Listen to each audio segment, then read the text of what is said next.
Quando eu era criança, eu gostava muito de cachorros. Gostava tanto que quando eu brincava na rua, eu adorava ver os vira-latas ali, eu chegava perto, queria fazer carinho. Isso numa época que era seguro as crianças ficarem na rua. E eu lembro de uma vez que alguma criança que eu conhecia foi mordida por cachorro. E ali eu comecei a entender que nem todos os cachorros eram dóceis, né? Que eram perigosos, que os cachorros eram perigosos. Então, quando eu comecei a ouvir relatos de crianças sendo mordidas, e quando eu comecei a chegar perto daqueles cachorros assim, mais com reação de raiva, né? Eu comecei a ter mais medo de cachorro.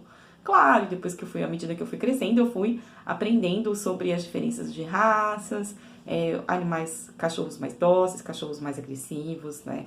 Então, hoje, quando eu tô perto de pitbull, por exemplo, eu procuro me afastar, porque eu sei que esse cachorro, por mais que ele seja domesticado, ele, naturalmente, ele é mais raivoso. E o medo, ele é algo que nós temos em nós, que nós temos para a preservação da nossa vida, mas também nós aprendemos a ter medo de algumas situações, de algumas coisas e pessoas. E é muito importante a gente praticar o autoconhecimento para a gente entender se ao longo da nossa vida algumas coisas realmente fazem sentido, sentir medo, e outras não, né? Tem muitas pessoas que eu conheço pessoas que têm medo, por exemplo, de avião, né? Tem uma amiga que ela sente muito medo de andar de avião. E é um medo que chega a ser irracional. Então, conversei com ela uma vez, falei da importância dela fazer uma intervenção psicoterapêutica para ela poder lidar com esse medo, porque ela precisa viajar, ela precisa tomar avião.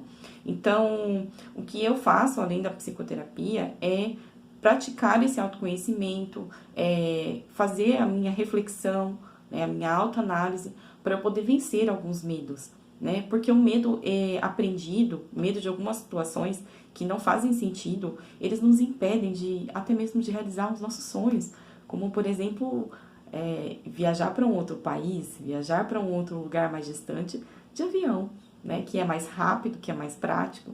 Então, se você tem algum medo que você acha que está sendo irracional, procure ajuda, né? Para que você se conheça, pense quais são os medos aí que você ao longo da vida realmente você precisa ter medo para se preservar ou medos que estão impedindo o seu crescimento.